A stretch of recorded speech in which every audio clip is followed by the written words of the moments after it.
Shalom saudara, selamat bertemu kembali dalam siri pembelajaran surat Roma.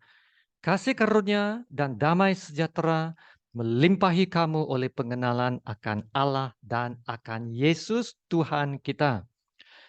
Ya, hari ini kita sambung bab ketiga ayat 21 hingga ke 26. Manusia diperbenar karena iman dalam Yesus. Nah, ini adalah bahagian yang kedua.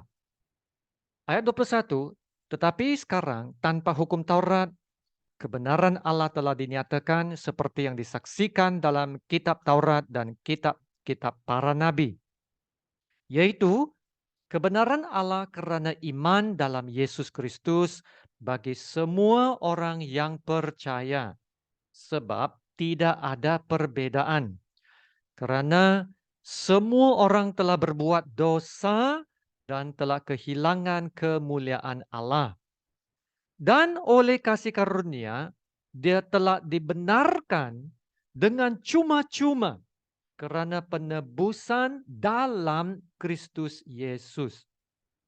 Kristus Yesus telah ditentukan Allah menjadi jalan pendamaian karena iman dalam darahnya. Dan hal ini dibuatnya untuk menunjukkan keadilannya karena ia telah membiarkan dosa-dosa yang telah terjadi dahulu pada masa kesabaran. Maksudnya ialah untuk menunjukkan keadilannya pada masa ini supaya nyata bahwa ia benar dan juga membenarkan orang yang percaya kepada Yesus. Haleluya, demikianlah firman Tuhan. Petikan ini boleh dianggap sebagai satu daripada petikan yang sangat penting dalam surat Roma. Ya, sebelum ini dalam ayat 20, Paulus mengatakan tidak seorang pun yang dapat dibenarkan di hadapan Allah oleh karena melakukan hukum Taurat. Seseorang itu ya tidak dapat diselamatkan, tidak dapat dibenarkan dengan melakukan hukum-hukum Allah. Ya, sangat jelas dalam ayat ini. Dan Paulus menambahkan lagi dengan berkata, karena justru oleh hukum Taurat orang mengenal dosa. Ya saudara, yaitu semakin kita coba melakukan hukum Allah, semakin kita sadar ya kita telah berdosa. Sebab justru oleh hukum Taurat orang mengenal dosa. Dan karena hukum Taurat mendedahkan ketidaksempurnaan dan kelemahan kita, karena kita tidak berdaya untuk melakukan segala perintah dan hukum Allah dengan setia, ya. Maka bab 3 menunjukkan bahwa manusia benar-benar telah berdosa.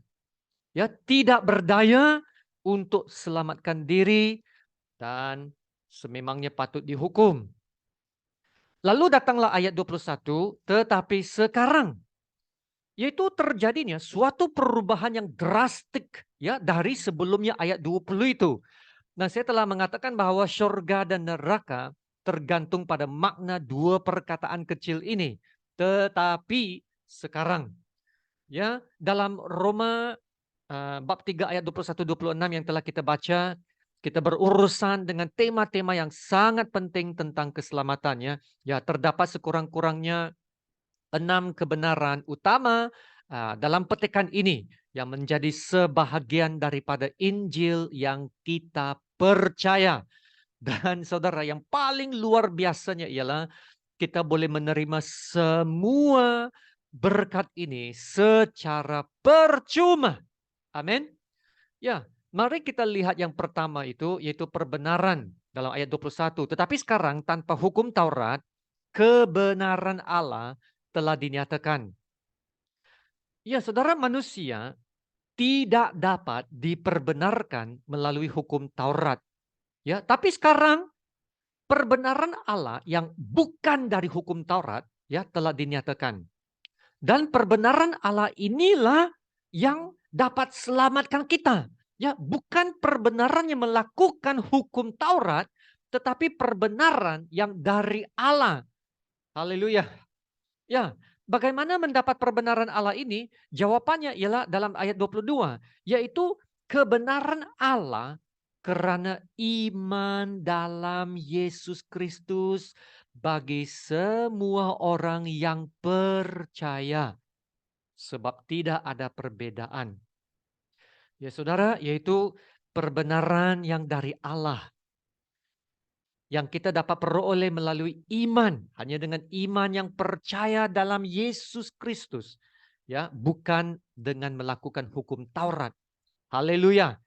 Ya saudara, semua orang dapat diperbenarkan karena iman dalam Yesus Kristus. Ya, karena iman. Ya, semua orang memerlukan keselamatan. Ya, perlu diselamatkan dan keselamatan ini hanya dapat diperoleh dalam Kristus Yesus. Ya, kenapa? Kenapa harus diselamatkan dan hanya melalui Yesus? Maka ayat 23 mengatakan karena semua orang telah berbuat dosa, ya semua, dan telah kehilangan kemuliaan Allah. Ya, sangat jelas semua orang tanpa pengecualian, ya tanpa pengecualian telah berdosa. Ya, dosa memisahkan kita dari Tuhan. Ya, kalau sudah berdosa, maka wajarlah dihukum Allah. Karena Allah itu adalah adil. Dan Allah yang adil harus menghukum semua dosa. Ya, tak kira dosa itu besarkah, dosa itu kecilkah, ya Tuhan tidak boleh tutup satu mata kepada dosa kecil ya. Itu bukan Allah yang adil. Ya, maka kita harus sadar bahwa kita telah berdosa dan telah hilang kemuliaan Allah. Ya, terpisah dari Tuhan dan tidak ada apa-apa yang boleh kita lakukan untuk selamatkan diri kita. Bukan agama. Bukan dengan melakukan hukum Taurat. Kenapa? Ya, sebab Allah itu kudus. Allah itu adalah benar. Nah, itulah standar Allah yang tertinggi. Tapi manusia coba mempertahankan diri dan berkata, saya akan buat baik. Ya, saya benar. Saya tidak membunuh. Saya tidak mencuri. Saya bukan teroris, kan? Ya, saudara, kita tidak boleh bandingkan diri dengan orang lain. Kita harus bandingkan diri dengan Tuhan. Dan manusia tidak akan dapat melihat betapa dalam atau beratnya dosa, melainkan apabila mereka melihatnya dari sudut kekudusan Allah. Ya saudara, Allah adalah kudus. 100% kudus. Allah adalah benar. 100% benar. Dan apabila kita melihat kekudusan dan kebenaran Allah, kita tahu kita semua telah berdosa dan wajar dihukum.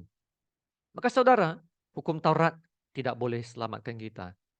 Bergiat, bersungguh-sungguh dalam agama, tidak dapat selamatkan kita. Tapi puji Tuhan, ayat seterusnya memberikan kita berita baiknya. Dalam ayat 24, dan oleh kasih karunia, haleluya, telah dibenarkan dengan cuma-cuma karena penebusan dalam Kristus Yesus. Haleluya. Ya, Kristus Yesus telah ditentukan Allah menjadi jalan pendamaian karena iman. Ya, dalam darahnya. Hal ini dibuatnya untuk menunjukkan keadilan karena ia telah membiarkan dosa-dosa yang telah terjadi dahulu pada masa kesabarannya. Ya, ayat 24 dan 25 menjelaskan bagaimana kematian Yesus itu yang ditetapkan Tuhan, ya, yang menjadi jalan pendamaian. Dengan jalan itulah, ya saudara, kita dapat diselamatkan daripada dosa kita. Dan kita perhatikan, saudara, dalam kedua-dua ayat ini, kematian Yesus bukan saja mengampunkan dosa. Ya, saudara, kematian Yesus telah melakukan lebih dari mengampuni dosa. Dan ya, setiap perkataan menjelaskan apa yang kita terima dari keselamatan Yesus yang di atas kayu salib. Ya, saudara, dua ayat ini sangat kaya dengan maksud keselamatan yang kita miliki dalam Yesus Kristus. Dan kita akan memberi perhatian yang lebih teliti kepada tiga perkataan ini, yaitu perbenaran, penebusan, dan pendamaian. Ya, yang pertamanya ialah perbenaran. Oleh kasih karunia ya telah dibenarkan dan itu dengan cuma-cuma.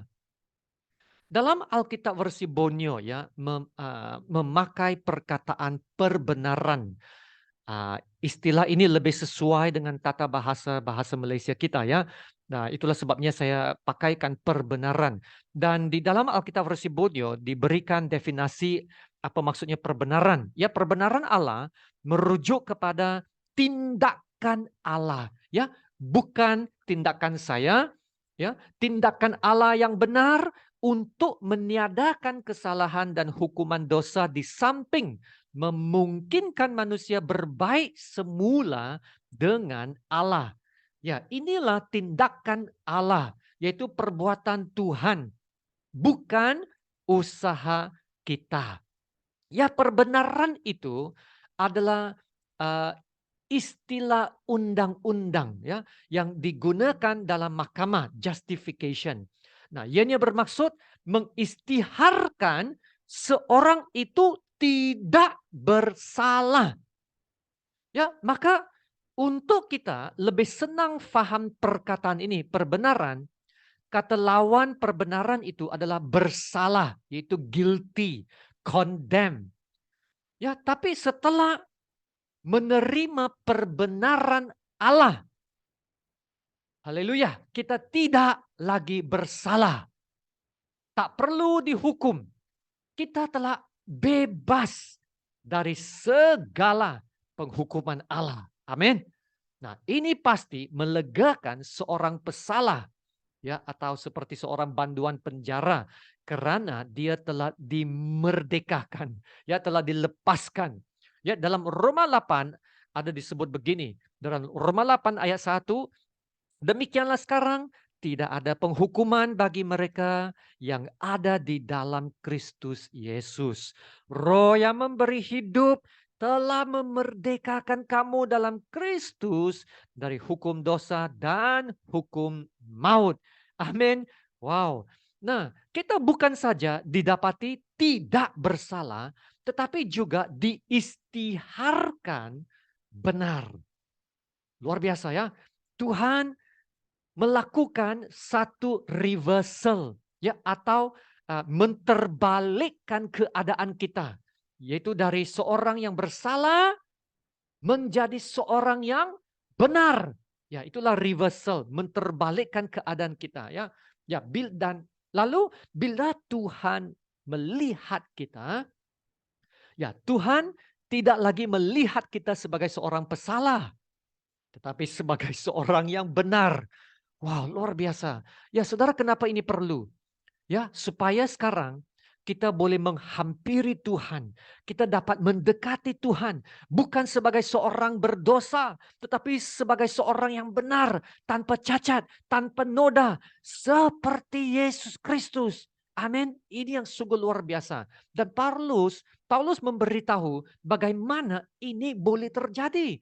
Dalam 2 Korintus bab 5 ayat 21 dia mengatakan, dia yang tidak mengenal dosa telah dibuatnya menjadi dosa karena kita. Supaya dalam dia kita dibenarkan oleh Allah. Wow, luar biasa saudara. Dalam arti lain, Tuhan mengambil dosa kita dan letakkannya pada Kristus. Dan kemudian mengambil perbenaran Kristus dan mengistiharkannya menjadi milik kita. Wow, luar biasa. Kita memiliki perbenaran Kristus. Dengar sekali lagi saudara, kita memiliki perbenaran Kristus, yaitu perbenaran Kristus telah menjadi milik kita. Maka kita telah menjadi benar 100% seperti Yesus Kristus. Haleluya. Nah, itulah yang dimaksudkan perbenaran. Dan yang luar biasanya, saudara, ayat 34 mengatakan bahwa kita telah diperbenarkan dengan cuma-cuma. Wow, kita tak boleh belinya dengan perbuatan-perbuatan baik yang kita lakukan. Ya, sebab kalau perbenaran itu tidak percuma, ya, kalau tidak percuma, kita tidak akan dapat memperolehinya. Ya, kenapa? Karena kita semua tak berdaya mencapai standar Tuhan yang terlalu tinggi. Ya, kita tak berdaya untuk menjadi benar di hadapan Allah yang Maha Kudus dan Maha Suci. Kita tak berdaya untuk menjadi sempurna seperti Yesus. Ya, saudara, lalu kita harus diperbenarkan dengan cuma-cuma. Wow, inilah belas kasihan Tuhan.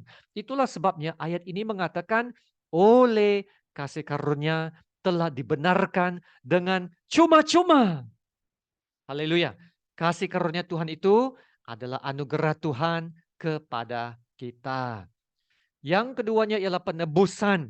Nah, perkataan kedua yang penting, penebusan ini di dalam ayat yang sama, ayat 24 mengatakan, dan oleh kasih karunia telah dibenarkan dengan cuma-cuma karena penebusan dalam Yesus Kristus. Nah, ini adalah istilah yang datang dari dunia perdagangan atau urus niaga jual beli hamba. Ya, dalam zaman dahulu, ya, adalah suatu kebiasaan untuk menjual beli hamba. Dan satu-satu caranya untuk dibebaskan dari perhambaan adalah apabila seseorang itu ada seseorang yang sanggup membayar harga atau membelinya dan membebaskan hamba itu. Nah, harga untuk membeli atau membebaskan hamba itu, nah itulah yang disebut penebusan. Ya, untuk menebus bermakna dibebaskan melalui pembayaran suatu harga, yaitu uang tebusan.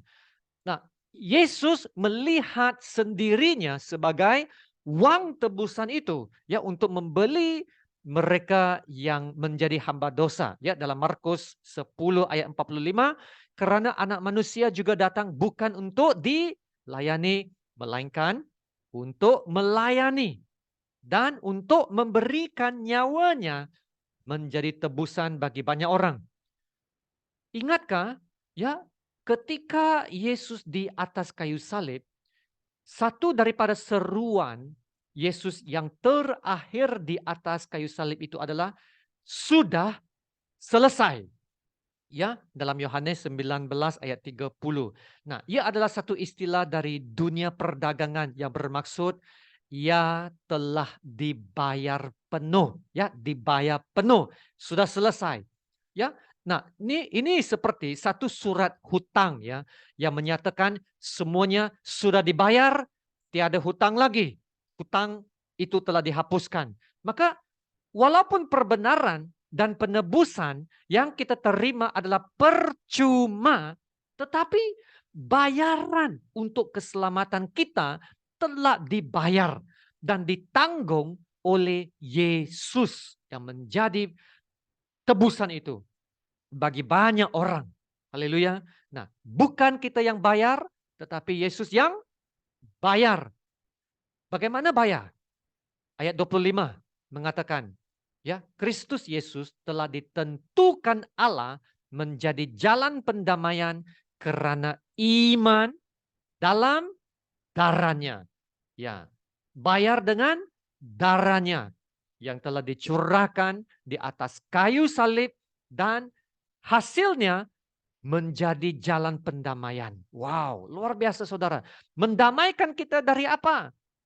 Yaitu mendamaikan kita dari kemurkaan Allah yang paling dahsyat. Wow, Karena pada dasarnya kita adalah dimurkai Allah. Ya, kata Paulus dalam Efesus 2 ayat 3. Ya, kemurkaan Allah telah menimpa ya ke atas orang-orang berdosa.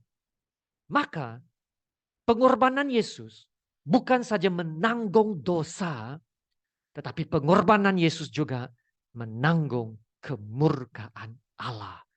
Ya, saudara dengar ini sekali lagi ya. Pengorbanan Yesus bukan saja menanggung dosa, tetapi pengorbanan Yesus juga menanggung kemurkaan Allah yang sangat dahsyat.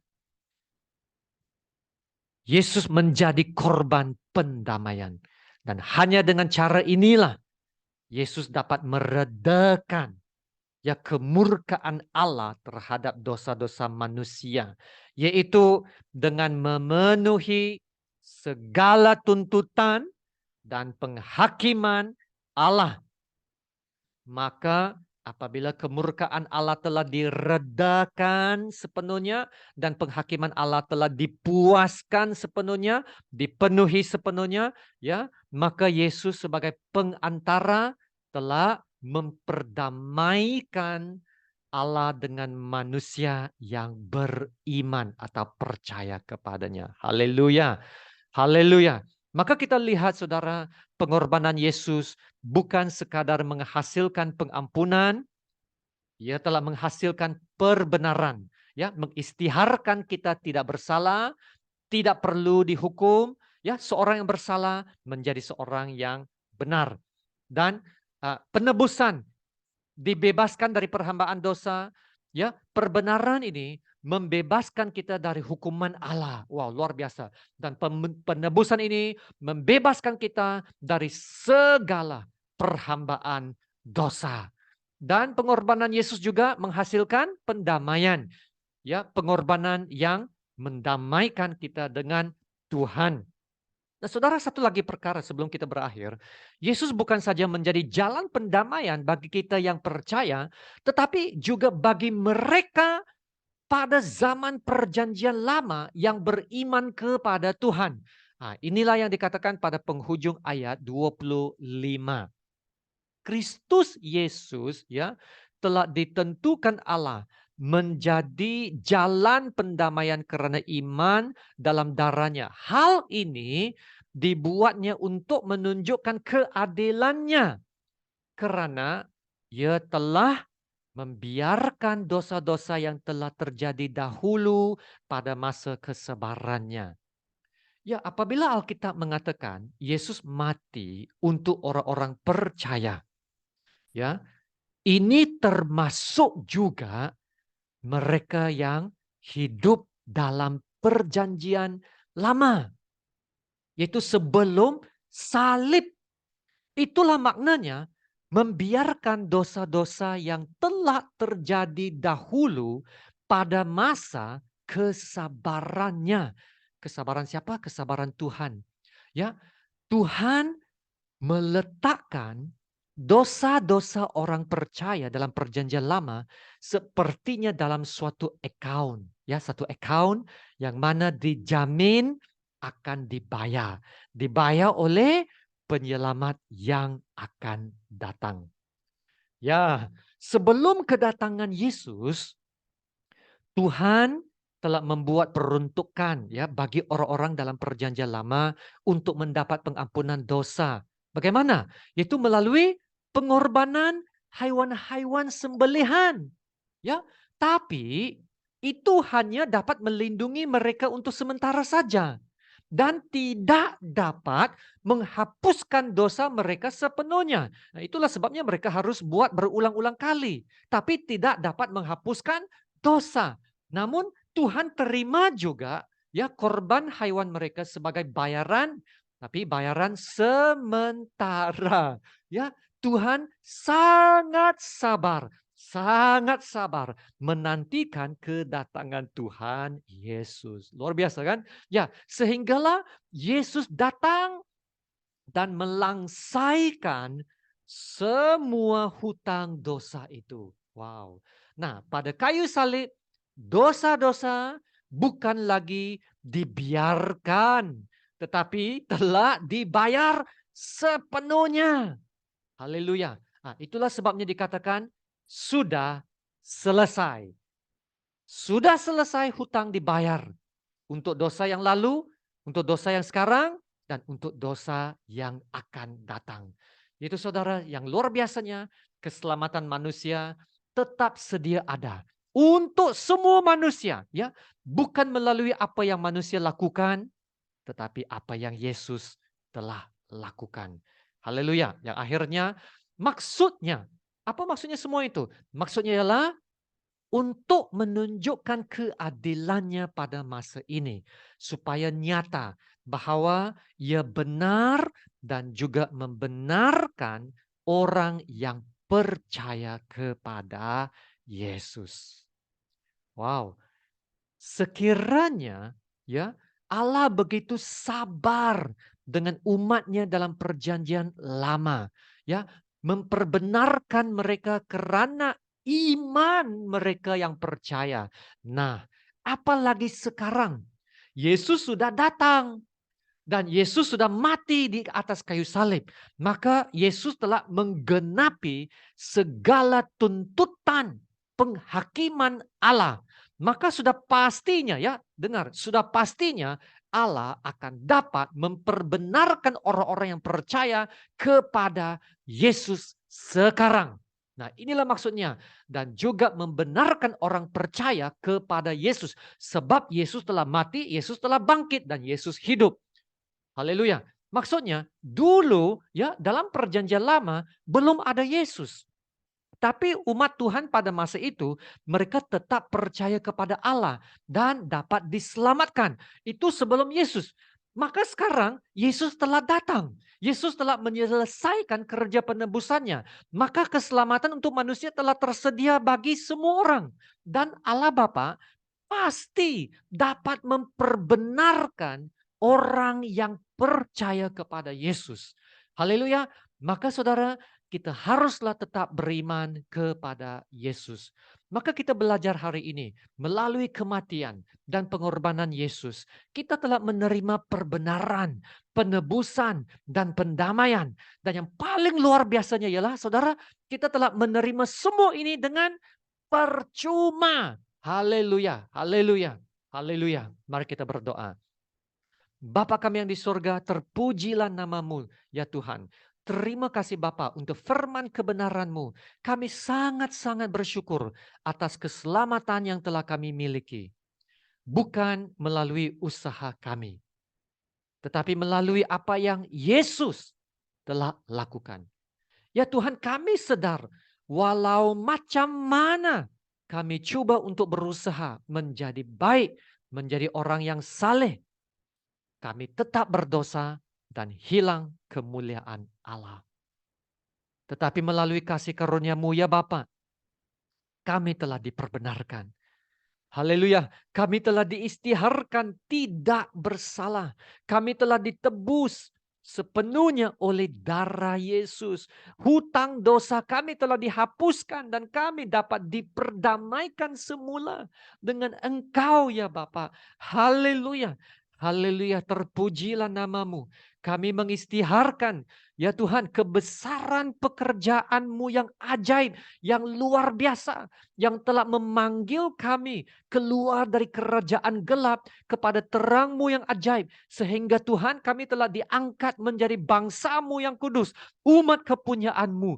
Haleluya, terima kasih Bapa. Begitu besar kasih karunia-Mu Tuhan. Begitu besar anugerah-Mu ya Tuhan.